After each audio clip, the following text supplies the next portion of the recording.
বন্ধুরা, অন্যান্য দিনের মতো আজও আমি চলে এসেছি মার্ক সফটওয়্যার রিলেটেড ভিডিও নিয়ে। আশা করছি এই ভিডিওটা তোমাদের খুব কাজে লাগবে।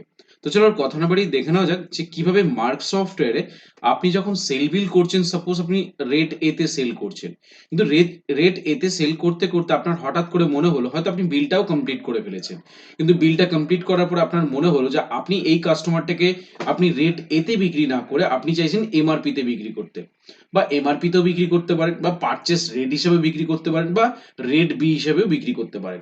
তো একটা সেল বিল হয়ে যাওয়া সেল বিলে আপনি কিভাবে ইন্ডিভিজুয়াল একটা একটা করে রেট না চেঞ্জ করে অটোমেটিকলি আপনি কিভাবে এমআরপি তে কনভার্ট করবেন রেটগুলোকে, বা আপনি পারচেস রেটে কিভাবে কনভার্ট করবেন, বা রেট এ, রেট বি, রেট সি, এতগুলো যে রেট আছে আপনি কিভাবে সেল বিলটাকে রেটে কনভার্ট করবেন, তার টোটাল প্রসেসটাই কিন্তু এই ভিডিওতে দেখাবো। আশা করব ভিডিওটা শুরু থেকে শেষ পর্যন্ত দেখার, তাহলে বুঝতে পারবেন যে কিভাবে সেল হয়ে যাওয়া সেল বিলে কিভাবে আপনি রেট পরিবর্তন করবেন, ইন্ডিভিজুয়াল একটা একটা না করে অ্যাট এ টাইম আপনি কিভাবে সেলটাকে আপনি কিভাবে এমআরপি রেটে কনভার্ট করবেন। ওকে, চলুন দেখে নেওয়া যাক। ওকে, ও হ্যাঁ, আপনি যদি আমাদের চ্যানেলে যদি নতুন হয়ে থাকেন তাহলে অবশ্যই ইনফ্লুয়েন্স টেকনোলজি সুদেব চ্যানেলটিকে সাবস্ক্রাইব করুন, পাশে থাকা বেল আইকনে ক্লিক করুন, যাতে সবার প্রথমে নতুন নতুন ভিডিও নোটিফিকেশন আপনার কাছে পৌঁছে যায়। ওকে, সো লেটস গেট স্টার্টেড। তো সবার প্রথমে আমরা সফটওয়্যারটিকে ওপেন করছি। তো আজকের টপিক হচ্ছে আমরা কিভাবে হয়ে যাওয়া সেল বিলে হঠাৎ করে আপনি একটা সেল বিল জেনারেট করছেন, যার মধ্যে আপনি 5খানা আইটেম এন্ট্রি করে ফেলেছেন রেট এ তে, বা আপনার যেটা সেল রেট হয় সেই সেল রেট আপনি এন্ট্রি করে ফেলেছেন। সেই ঠিক এন্ট্রি হয়ে যাওয়ার পর আপনার মনে হলো এই পার্টিটাকে আপনি এমআরপি তে বিল করবেন। তো আপনাকে কি তাহলে ওই বিলটা থেকে বেরিয়ে যেতে হবে, বা বিলটা আবার নতুন করে এন্ট্রি করতে হবে? না, আপনি যদি মার্ক সফটওয়্যার ইউজ করে থাকেন তাহলে এই বেনিফিট কিন্তু আপনার জন্যই। যে হয়ে যাওয়া সেল বিল আপনি কিভাবে যেই রেটে সেট করা হয়েছে আপনি ওই রেটটাকে কিভাবে এমআরপি তে কনভার্ট করবেন, কিভাবে রেট বি তে কনভার্ট করবেন, কিভাবে রেট সি তে, বা কিভাবে পারচেস রেটে কনভার্ট করবেন। ওকে, এই যে পুরো প্রসেসটাই আজকে এই ভিডিওতে দেখাবো। রিকোয়েস্ট থাকলো ভিডিওটা শুরু থেকে দেখার। ওকে, চলুন দেখে নেওয়া যাক কিভাবে টোটাল প্রসেসটা ইমপ্লিমেন্টেশন করা হয়। তো সবার প্রথমে আমরা কোথায় যাচ্ছি? ট্রানজ্যাকশনে যাচ্ছি, গিয়ে সেলে যাচ্ছি, বিলে যাচ্ছি। বিলে গিয়ে আমরা যে কোনো একটা পার্টিকে নেবো, রয় মেডিকেলকে নিচ্ছি, নিয়ে এন্টার করছি। সাপোজ অ্যামিফ্রু 20, আমরা এটা দুপাতা বিক্রি করছি। সাপোজ অ্যামিপ্রো 40, এটাও দুপাতা বিক্রি করছি। সাপোজ অ্যামলোগার্ড, এটাও দুপাতা বিক্রি করছি। সাপোজ এটাও আমরা দুপাতা বিক্রি করছি। তো এরকম অবস্থাতে আপনার এমনও হতে পারে যে এই বিলটার মধ্যে একাধিক আইটেম হতে পারে। এই বিলটার মধ্যে 7খানা আইটেম হতে পারে, 8খানা আইটেম হতে পারে, 9খানা আইটেম হতে পারে, 10খানাও আইটেম হতে পারে, বা তার একের অধিক অর্থাৎ 10-এর অধিকও হতে পারে। তো সাপোজ আপনি আমি এই কটা আইটেম দিয়ে আপনাদেরকে বোঝানোর চেষ্টা করছি। তাহলে কি হবে, আপনারা পরবর্তী সময় যদি আপনাদের একাধিক আইটেম থাকে, আপনারা আমি যেই অপশনগুলো দেখাবো সেই অপশনগুলো হেল্পের মাধ্যমে কিন্তু আপনারা কিন্তু আপনাদের সফটওয়্যারে ইমপ্লিমেন্টেশনটা করতে পারবেন।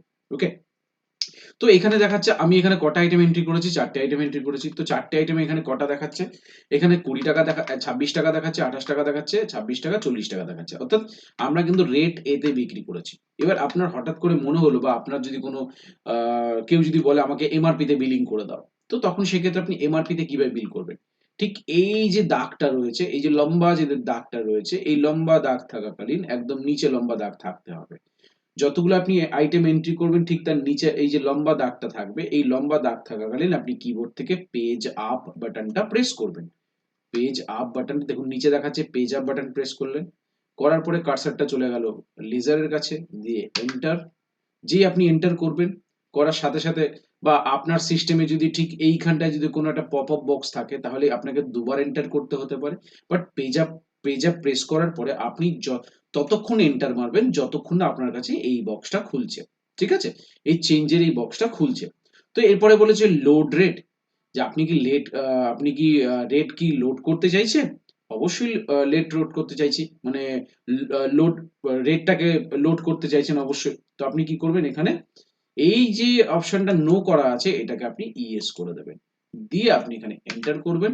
এই যে রেট এ যে বলে অপশনটা রয়েছে এইখানটায় আপনি এমআরপি করে দিন, এম ফর এমআরপি, দিয়ে এবার আপনি এন্টার করুন। যদি মনে হচ্ছে আপনার ট্যাক্সটাকে বিল ক্যালকুলেশন ট্যাক্সটাকে আপনি চাইছেন ইনক্লুডিং থাকতে, যে ট্যাক্সটা যেন এমআরপির উপরে যাতে যোগ না হয়, তাহলে আপনি এখানে 9 করে দেবেন। আর যদি মনে হচ্ছে আপনি ট্যাক্সটাকে ইনক্লুডিং না এক্সক্লুডিং চাইছেন, তাহলে আপনি এটা 2 করে দেবেন, দিয়ে আপনি এখানে এন্টার এন্টার করে বেরিয়ে আসবেন। দেখুন অটোমেটিক্যালি কিন্তু এমআরপি যা ছিল সেটা কিন্তু সফটওয়্যারে অটোমেটিক্যালি কিন্তু বসে গেল। কিভাবে করলাম আরো একবার দেখিয়ে দিচ্ছি। ঠিক এই লাস্ট আইটেমের নিচে যে লম্বা দাগ রয়েছে, কিবোর্ড থেকে পেজ আপ বাটনটা প্রেস করবো, দেখুন নিচে দেখাচ্ছে পেজ আপ অপশনটা, দিয়ে এন্টার করে এই যে অপশনটা রয়েছে অপশনটাকে আমরা লোড রেটসটাকে আমরা ইয়েস করে দেবো।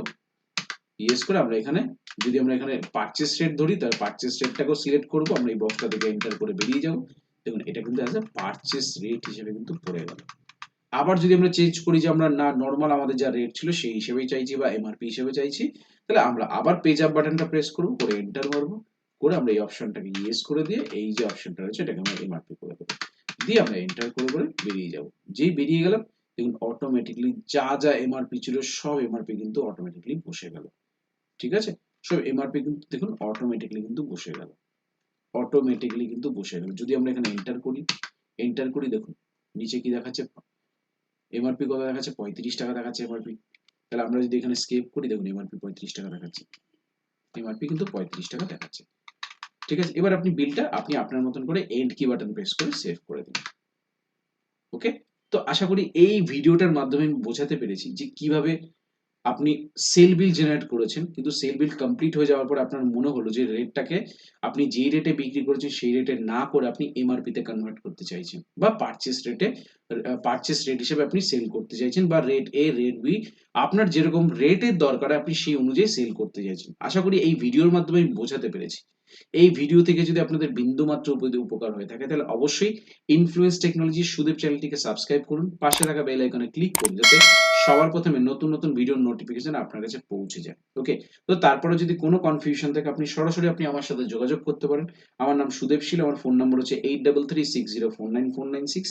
আমার অল্টারনেটিভ নাম্বার হচ্ছে 8910468058। এটা আমার হোয়াটসঅ্যাপ নাম্বার, আপনি চাইলে সরাসরি আমার সাথে হোয়াটসঅ্যাপে যোগাযোগ করতে পারেন। তো ভিডিও ভালো লেগে থাকলে অবশ্যই কমেন্টস করে জানাবেন কেমন হয়েছে। ভিডিও লাইক করবেন, শেয়ার করবেন এবং অবশ্যই সাবস্ক্রাইব করতে ভুলবেন না। তো সবাই ভালো থাকবেন, অসংখ্য ধন্যবাদ।